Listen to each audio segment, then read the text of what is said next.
সুপ্রিয় শিক্ষার্থীবৃন্দ, আশা করি ভালো আছো সবাই।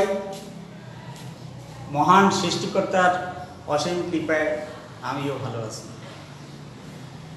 আমি জগদীশ চন্দ্র বাড়ই, সহকারী শিক্ষক, মুন্সিরহাট তাহেরা খাতুন বালিকা উচ্চ বিদ্যালয়, 14 গ্রাম, কুমিল্লা এর নবম ও দশম শ্রেণীর গণিত বিষয় নিয়ে আজকের অনলাইন ক্লাসে তোমাদের সামনে উপস্থিত হয়েছি। বিগত ক্লাসে আমি অনুপাত, সমানুপাত ও ক্রমিক সমানুপাত নিয়ে আলোচনা করেছিলাম এবং তোমাদের কিছু বাড়ির কাজও দিয়েছিলাম। তোমরা যারা বাড়িতে এই বিষয়গুলো দেখছো বা অনুশীলন করছো তাদেরকে ধন্যবাদ। আর যারা দেখো নাই তারা ভবিষ্যতের জন্য এগুলো আরেকটু ভালো করে দেখে নেবে, এই প্রত্যাশা আমি রাখি। আমি আজকে আর পিছনের কথায় যাব না। আজকে আমাদের কার্যক্রমে যেটা আছে সেটা নিয়ে আমরা আলাপ আলোচনা করব। শুরুতেই অনুপাতের যে সমস্যাগুলো আছে সেই সমস্যাগুলো সমাধান করতে হলে কিছু নিয়মকানুন জানতে হয়। সেই নিয়মগুলো সম্পর্কে আমি প্রথম অবস্থায় একটু আলোচনা করে নেব। আমাদের আজকের যে বিষয় সেটা হলো বীজগাণিতিক অনুপাত ও সমানুপাত। এই অনুপাত ও সমানুপাতের বিষয়, এখানে যে গাণিতিক সমস্যাগুলো আছে সেই গাণিতিক সমস্যাগুলো সম্পর্কে ধারণা অর্জন করতে হলে কয়েকটি বিষয় সম্পর্কে আমাদের ধারণা রাখতে হবে। যেমন ইনভার্টেন্ডো, কথার অর্থ ব্যস্তকরণ। অল্টারনেন্ডো মানে একান্তরকরণ। তারপরে একটি শব্দ আছে যে কম্পোনেন্ডো, তার মানে যোজন। আরেকটি নতুন শব্দ আছে ডিভাইডেন্ডো, তার মানে হলো বিয়োজন। আবার একই সাথে কম্পোনেন্ডো ও ডিভাইডেন্ডো, যোজন বিয়োজন। এই বিষয়গুলো সম্পর্কে যদি আমাদের ধারণা না থাকে তাহলে প্রতি ক্ষেত্রেই গাণিতিক সমস্যার সমাধান করতে গিয়ে আমরা বাধাগ্রস্ত হব। আমরা সামনে গাণিতিক সমস্যার সমাধান করতে গিয়ে যাতে বাধাগ্রস্ত না হই সেজন্য এইসব বিষয়গুলো আমরা একটু ভালো ধারণা নিয়ে গাণিতিক সমস্যায় চলে যাব। তাহলে সবাই একটু মনোযোগী হয়ে লক্ষ্য করবে। দেখো, a অনুপাত b ইকুয়াল c অনুপাত d হলে সেটাকে আমরা লিখতে পারি যে এখানে পূর্ব রাশি a, উত্তর রাশি b, আবার ডান দিয়ে পূর্ব রাশি c, উত্তর রাশি d। এটাকে আমরা লিখতে পারি যে a by b equal c by d। এখন যদি আমরা এটাকে ইনভার্টেন্ড করি, কথার অর্থ ব্যস্তকরণ করি, তাহলে লিখতে পারবো যে b by a equal b by c। তাহলে এটাকে বলা হয় ব্যস্তকরণ বা ইংরেজিতে বলে ইনভার্টেন্ড। এরপরে আছে 2। তাহলে বীজগাণিতিক অনুপাত ও সমানুপাতের রূপান্তর 2। a অনুপাত b ইকুয়াল টু যদি হয় c অনুপাত d, তাহলে সেটাকে আমরা লিখতে পারবো a by b equal to c by d।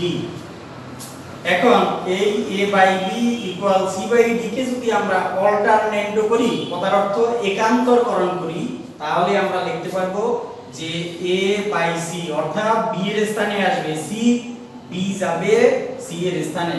তাহলে a by b equal to আসছে যে c বাই d। এটাকেই বলে অল্টারনেন্ডো। আবার রূপান্তর 3, a অনুপাত b ইকুয়াল যদি হয় c অনুপাত d, তাহলে সেটাকে আমরা লিখতে পারবো a by b equal to c by d। এটাকে যদি আমরা যোজন করি তাহলে লিখব যে a যোগ b বাই হলো b ইকুয়াল c যোগ d বাই হলো d। এটাকে বলে কম্পোনেন্ডো, কথার অর্থ যোজন। যোজন মানে উপরেরটার সাথে অর্থাৎ লবের সাথে হর যোগ, নিচে হর থাকবে। আবার একইভাবে ডান পাশে লবের সাথে হর যোগ, নিচে থাকবে হর।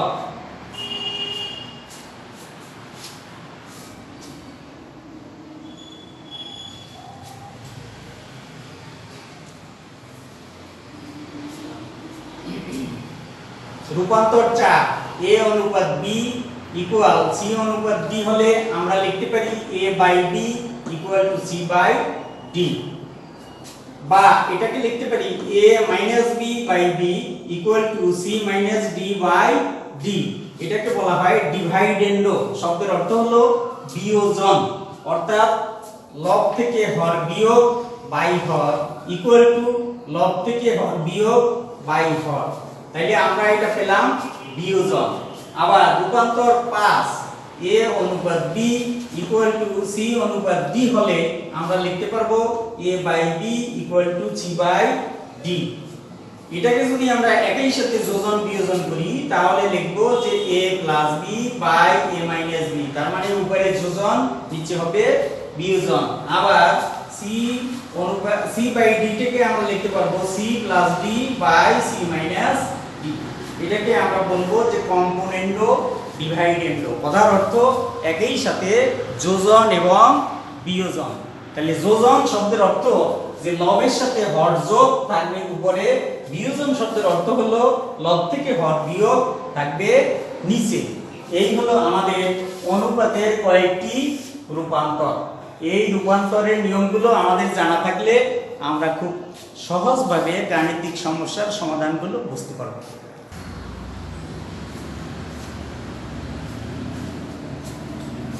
প্রিয় শিক্ষার্থীবৃন্দ, তাহলে আমরা এবারে গাণিতিক সমস্যার সমাধানে যাব। এখানে 216 পৃষ্ঠায় একটি গাণিতিক সমস্যা দেওয়া আছে। যদি a অনুপাত b ইকুয়াল b অনুপাত c হয় তবে প্রমাণ করো যে ক a by c equal to a square plus b square by b square plus c square. খ এখানে আমি তিনটা প্রমাণ রাখছি যে a square into b square c square into 1 by a cube plus 1 by b cube plus 1 by c cube equal to a cube plus b cube plus c cube। কয়ের আমাদের এই প্রমাণটা দেখাতে হবে। আবার কয় বলছে যে a b c into a plus b plus c whole cube by a b plus b c plus c a whole cube equal to 1। অর্থাৎ এখানে তিনটি প্রমাণ দেওয়া আছে, কয়ে একটা, ক্ষয়ে একটা, গয়ে আরেকটা। আমরা এখন এক একটি প্রমাণ থেকে ধরবো। অর্থাৎ শুরু করলাম ক। আমি লিখবো যে দেওয়া আছে আমাদের যে মানটা দেওয়া আছে সেটা থেকে আমরা লিখলাম b অনুপাত c। তাহলে এটাকে আমরা লিখতে পারি যে a বাই b, অর্থাৎ পূর্ব রাশি a উত্তর রাশি b, তাহলে পূর্ব রাশি উপরে উত্তর রাশি নিচে ইকুয়াল b বাই c। একই ভাবে এখানে এখন যদি আমরা r গুণন করি, r গুণন করলে লিখতে পারবো যে b square equal to ac। তাহলে একটা মান পেয়েছি, b স্কয়ার ইকুয়াল টু কি পেলাম, b square equal to ac। b স্কয়ারের একটা মান আমরা পাইছি ac। এখন আমি রাইট হ্যান্ড সাইড দিয়ে লেফট হ্যান্ড সাইডটা তৈরি করব, তাহলে আমার এখানে সুবিধা হবে। লিখব যে right hand side a square plus b square by b square plus c square. a স্কয়ারের মান নেই, a স্কয়ার স্কয়ারই থাকবে। b স্কয়ার একটা মান আছে যেটা আমরা তৈরি করছি ac, আবার b স্কয়ারের মান হলো ac c স্কয়ার। এখন উপর থেকে a একটা কমন নেব, এই কমন নিলে a প্লাস c, নিচ থেকে একটা c কমন যাবে তাহলে হবে a প্লাস c। তাহলে a প্লাস c কাটা ইকুয়াল আসলো যে a বাই c। তাহলে আমি রাইট হ্যান্ড সাইড করে লেফট হ্যান্ড সাইডের সমান পেয়েছি, ইকুয়াল টু আমি লিখতে পারি যে লেফট হ্যান্ড সাইড। তাহলে সর্বশেষ কথাটা লিখতে পারি যে সুতরাং লেফট হ্যান্ড সাইড সমান রাইট হ্যান্ড সাইড। প্রুফ।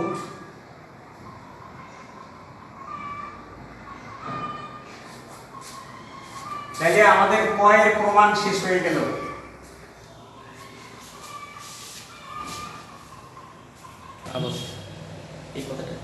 প্রিয় শিক্ষার্থীবৃন্দ, আশা করি তোমরা বিষয়টি বুঝতে পেরেছো। অর্থাৎ আমরা রাইট হ্যান্ড সাইড দিয়ে লেফট হ্যান্ড সাইডের সমান তৈরি করলাম, তাহলে সর্বশেষ কথাটা আমরা লিখতে পারবো যে সুতরাং left hand side equal to right hand side.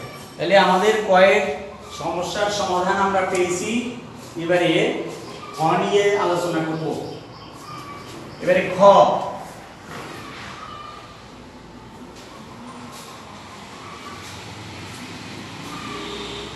এর জন্য আমার যে মানটা দরকার ছিল এখানে ক্ষয়েও সে মানটা দরকার। তাইলে আমি ক থেকে খ তৈরি করে নিলাম যে a অনুপাত b ইকুয়াল b অনুপাত c বা a by b equal to b by c, তার মানে b square equal to ac। আমার ক্ষয় শুরু, b স্কয়ার এর মানটা তৈরি করলাম ac। এবারে লিখবো যে লেফট হ্যান্ড সাইড, ক্ষয়ের লেফট হ্যান্ড সাইড হয় আমার আছে a square b square c square into 1 by a cube plus 1 by b cube plus 1 by c cube. এবারে এটা দিয়ে গুণ করব, এটা দিয়ে যদি গুণ করি, গুণ করলে আসতেছে a square b square c square by a cube. এটা দিয়ে এটাকে গুণ করলে আসবে a square b square c square by হলো b কিউব প্লাস এটা দিয়ে এটাকে গুণ করলে আসবে a square b square c square by হলো c কিউব। এখন কাটাকাটি করার জন্য আমরা একটু সুবিধা করে নেব, যাতে কাটলে আমাদের অঙ্কটা ছোট হয়, বুঝতেও সুবিধা হবে। a square into b square c square, নিচে লিখব a square into a plus এখানে আবার একটু আলাদা করে লিখব যে a square c square into b square, নিচে লিখব b square into b plus এটাকে একইভাবে লিখব যে a square b square into c square, নিচে হবে c স্কয়ার ইনটু c। তাহলে আমি কাটতে পারি, অর্থাৎ a স্কয়ার কাটা যাবে, এখানে b স্কয়ার যাবে, c স্কয়ার এটা কাটা যাবে। এখন আমার যা আছে সেটা আমি লিখব যে b square c square by a plus a square c square by b plus a square b square by হলো c।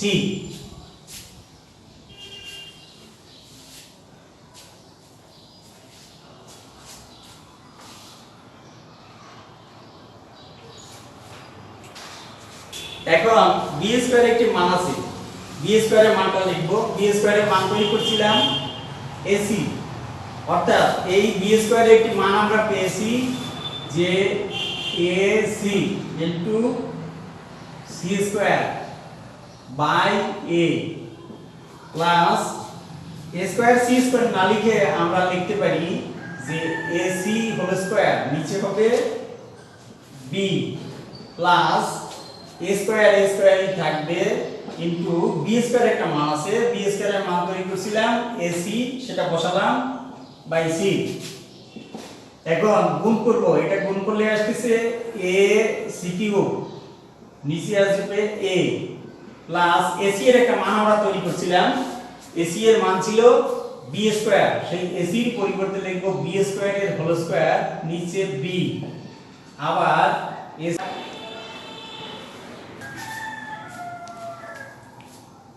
আমি b স্কয়ারের মানটা বসাইছি, b স্কয়ারের মান বসাইলাম ac ইনটু c স্কয়ার, নিচে আছে a স্কয়ার c স্কয়ার না লিখে আমি লিখব ac হোল স্কয়ার, নিচে আছে b আবার a স্কয়ার, ঠিক আছে। b স্কয়ার একটি মান আছে ac, সেই ac মানটা লিখলাম, নিচে c। এবারে এটা গুণ করছি a c কিউব, নিচে a ac মানে b স্কয়ার, তার উপর হোল স্কয়ার, নিচে b আবার এটা গুণ করলে আসছে a কিউব c, নিচে আসবে c। এখন এখানে যদি লিখি যে a c cube by a, এটাকে লিখতে পারি b to the power 4, b square whole square মানে b to the power 4 by b। এখানে আসছে a কিউব c, নিচে c, কাটাকাটি করলে এতে এতে কাটা যাবে, থাকবে c কিউব, এখানে হবে b কিউব, এখানে আসছে a কিউব, অর্থাৎ এখানে c কিউব কাটা গেল, b to the power 4 K b দ্বারা কাটলে এখানে আসবে b কিউব, a এর কাটলে এখানে আসছে c কিউব। এখন যদি আমরা একটু সাজিয়ে লিখি, লিখতে পারবো a cube plus b cube plus c cube equal two right hand side. সুতরাং আমরা বলতে পারি যে লেফট হ্যান্ড সাইড সমান সমান রাইট হ্যান্ড সাইড। প্রুফ। তাহলে আমার ক্ষয়ের প্রমাণটা শেষ হয়ে গেল। অর্থাৎ প্রশ্নে যেটা ছিল যে a square b square c square into 1 by a cube plus 1 by b cube plus 1 by c cube equal to a cube plus b cube plus c cube, আমরা লেফট হ্যান্ড সাইড ব্যবহার করে ঠিক right hand সাইডের মানটা যেটা ছিল a cube plus b cube plus c cube সেই মানটা পেয়েছি যে a cube plus b cube plus c cube. তাহলে আমরা লিখতে পারবো সেক্ষেত্রে যে সুতরাং equal to right hand side, সুতরাং সর্বশেষ লিখতে পারি যে left hand side equal to right hand side. Proof, অর্থাৎ আমার ক নম্বর এখানে প্রমাণিত হলো।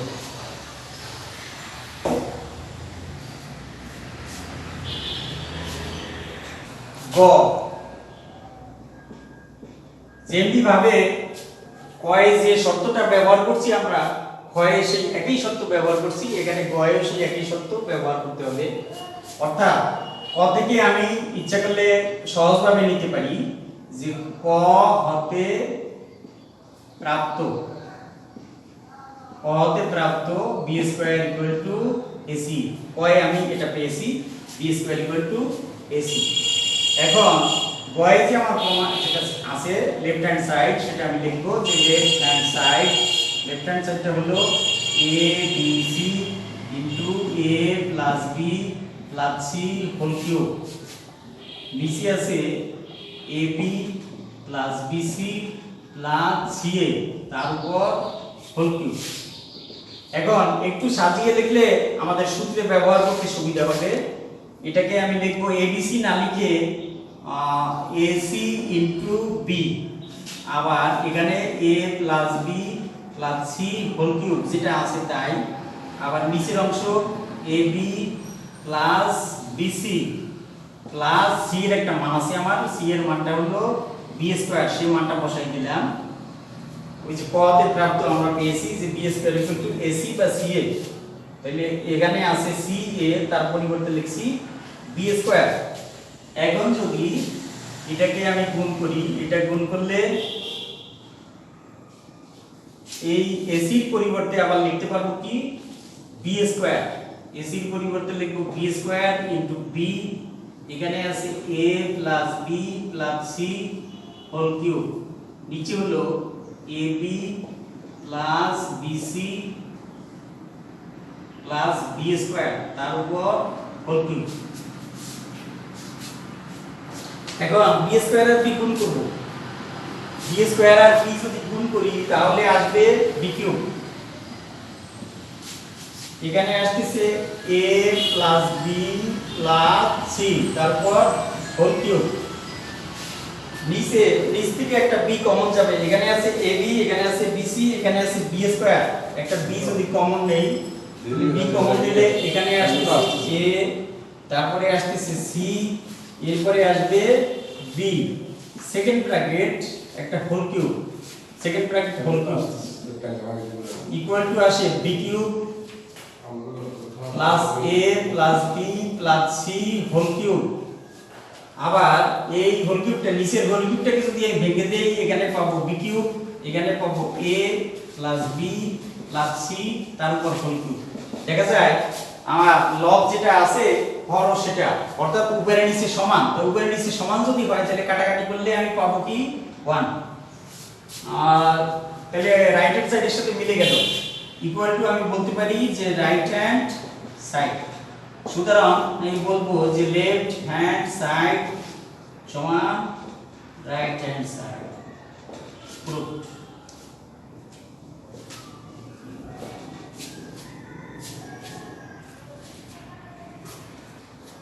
সুপ্রিয় শিক্ষার্থীবৃন্দ, আশা করি তোমরা এই তিনটি প্রশ্নের সমাধান বুঝতে পেরেছো। এই তিনটি প্রশ্ন তোমরা বাড়ি থেকে ভালো করে দেখে আসবে, যদি কোনোটা সমস্যা হয় আমরা পরবর্তী ক্লাসে না হয় আর একটু আলোচনা করে দেব। তারপরও আমি আশা করি তোমরা একটু মনোযোগী হয়ে দেখলে এখানে আর কোনো সমস্যা থাকার কথা নয়, কারণ ইজি একটি কোশ্চেন এখানে। অবশ্যই এটাও ঠিক যে প্রশ্নটি অত্যন্ত সহজ, তবে পরীক্ষার জন্য অনেকটাই গুরুত্বপূর্ণ। এখন আমি তোমাদের কিছু বাড়ির কাজ দিয়ে দেব। তোমরা একই নিয়মে কিছু প্রশ্ন দেখে আসবে, বাড়ি থেকে সমাধান করে আসবে। যেমন 216 পৃষ্ঠার 9-এ দুটি প্রশ্ন আছে যে a by b equal to b by c equal to c by d হলে প্রমাণ করো যে কয় একটা প্রমাণ হয় একটা প্রমাণ। এই দুটি প্রমাণ তোমাদের বাড়ি কাজ দিলাম, এই দুটি বাড়ি থেকে দেখে আসবা। যদি সমস্যা হয় তাহলে পরবর্তী ক্লাসে আমরা এগুলো নিয়ে আলাপ আলোচনা করব। তাইলে আজকে আর বেশি নয়, এগুলো তোমরা বাড়িতে আরো ভালো করে দেখো। সবাইকে ধন্যবাদ জানিয়ে আজকের মধ্যে এখানেই অনলাইন ক্লাসের সমাপ্তি ঘোষণা করছি। সবাইকে ধন্যবাদ।